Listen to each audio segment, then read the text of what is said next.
In this session, we will be discussing about the construction and working of a bomb calorimeter.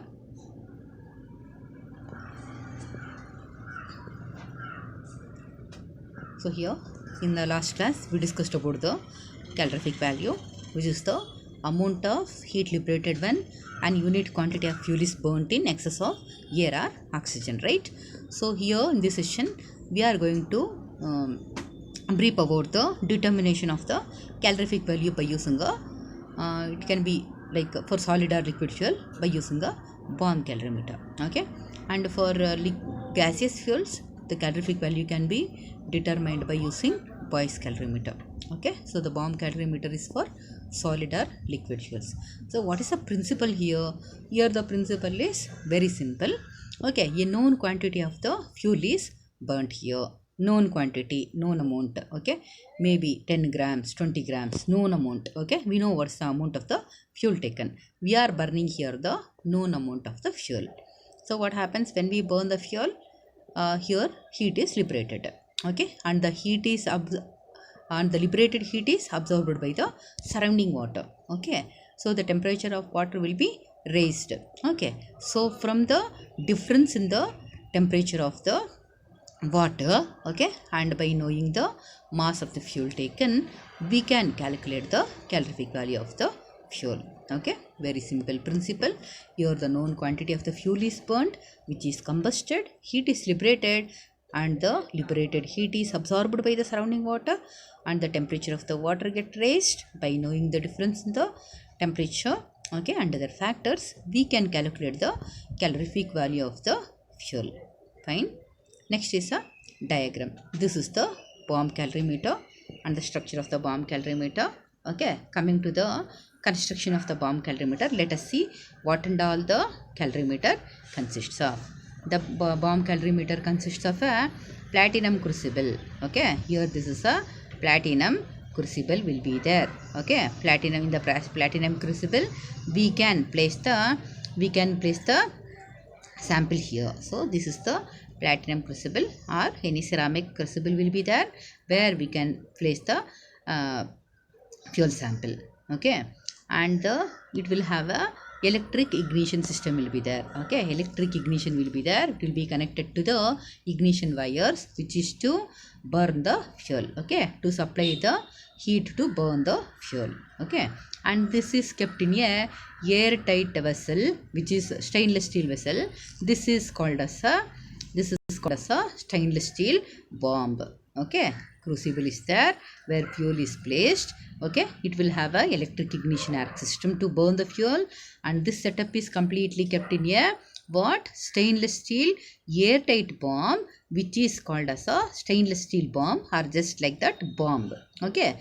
And the bomb will have air or oxygen supply. See here, oxygen supply will be there for this bomb to burn the fuel. We know very well fuel will be burning in a presence of air or oxygen only, right? So the bomb will have air or oxygen supply, okay. This complete setup is kept in a copper apparatus. This is a copper apparatus, okay. This is copper apparatus, and which is called as a calorimeter, copper calorimeter, okay.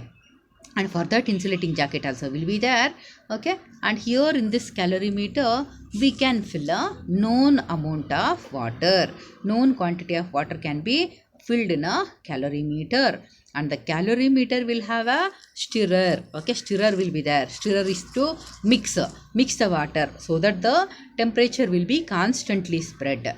And to measure the change in temperature of water, there will be a thermometer. Understood? So this is about the construction of the bomb calorimeter. Once again, we just discussed in brief, but the bomb calorimeter consists of a platinum crucible where the fuel sample is kept, and it will have a electric ignition connection will be there, that is to ignite a fuel, okay. And this setup is kept in a airtight vessel known as a stainless steel apparatus, which is known as a stainless steel bomb. The bomb will have air or oxygen supply. This complete setup is set in a copper apparatus, which is called as copper calorimeter. And in the copper calorimeter we can take known quantity of water. It will also have a stirrer to spread the heat constantly, and it will also contains a thermometer to measure the temperature of water. Fine. This is about the construction of the bomb calorimeter. Fine. Let us see how it will work.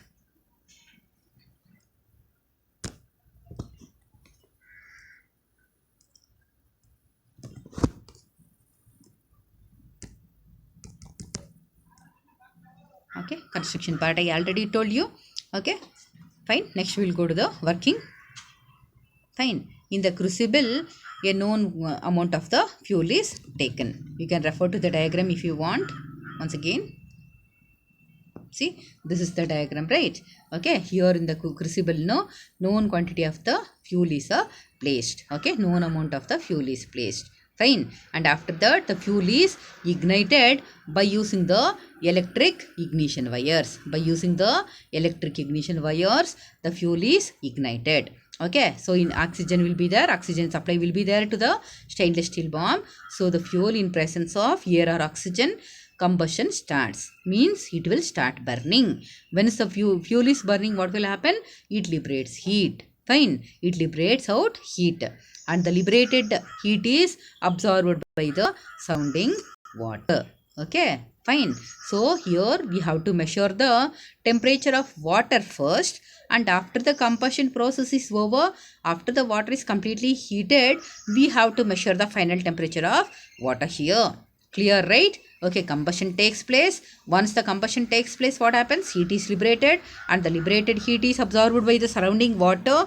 Okay, so we are measuring here the initial and final temperature of water. Clear? That's all is done here in the apparatus. We are burning the fuel, heat liberates, the liberated heat is absorbed by the surrounding water, and we are noting down the final and initial temperature of the water. Okay, this is about the working of the bomb calorimeter. It's very simple. Okay, and at last we have to go to the observation and calculation part. Okay, let us see how to calculate the calorific value of the given solid or liquid fuel.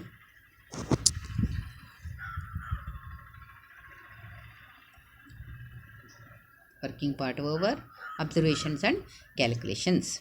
Okay, under observations and calculations, we have to note all these things. Okay, mass of the fuel. Okay, we are taking the known quantity of fuel, right? That is mkg or m grams. Okay, and the weight of the water taken in the calorimeter is W1, and water equivalent of calorimeter is W2, and then initial temperature of water is T1 degree centigrades. Final temperature of the water is T2 degree centigrades. Okay, so how to calculate the GCV here? Gross calorific value of the fuel is equal to T2 minus T1 into W1 plus W2 into 4.187 kilojoules per kg by m kilojoules per kg. Okay, here I think you know all the factors. Only about water equivalent of calorimeter you are not aware. We know the mass of the fuel taken, we know the water taken in the calorimeter, and what is this water equivalent of calorimeter? The water equivalent of calorimeter is, it is nothing but when we ignite the fuel and when the combustion is taking place, what happens here is okay, the liberated heat is not only absorbed by the water. The liberated heat is not only absorbed by the water. It is very difficult. Okay, like without heating the vessel, is it possible to supply all the heat only to the water which is present inside? Not at all possible, right? The vessel also will get heated, even it absorbs some amount of heat. In the same way, in the copper calorimeter, when it is liberating heat, okay, only water is not getting heated. The other apparatus are also getting heated. Okay, thermometer is getting heated, stirrer is getting heated, copper vessel is getting heated, right? And stainless steel bomb is also getting heated. Okay, so what we are measuring the temperature of water may not be accurate, right? Okay, because some amount of heat is absorbed by the accessories. Okay, that factor, to nullify this error, we are measuring this factor as a water equivalent of calorimeter. Okay, water equivalent of calorimeter, that is measured as W2 grams. I think it is clear now. This is nothing but the liberated heat is not only absorbed by water, it is also absorbed by the accessories. So to nullify this heat error, okay, we are taking the other term which is called as water equivalent of calorimeter. So we can calculate the GCV as T2 minus T1 into W1 plus W2 into 4.187 by M kilojoules per kg. Okay, and NCV we can calculate as NCV is equal to GCV minus latent heat of steam. Okay, what is the latent heat of steam is equal to? It is equal to 0.09. Okay, and percentage of hydrogen present into 587 calories per gram, and when we are writing into kilojoules per kg, we have to multiply by 4.187. okay, so it is GCV minus 0.09 into percentage of hydrogen into 587 into 4.187 kilojoules per kg.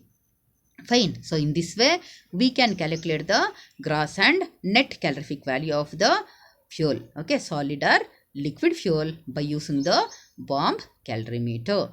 Okay, very simple. Just the outline here is about the bomb calorimeter is known amount of the fuel is taken in the crucible, it is ignited. Okay, when the combustion is taking place, it gives out energy and the liberated heat is absorbed by the surrounding water.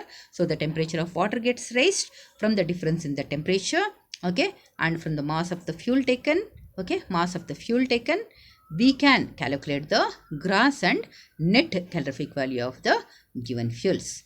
Fine, and we will be meeting next with the new topic. Thank you.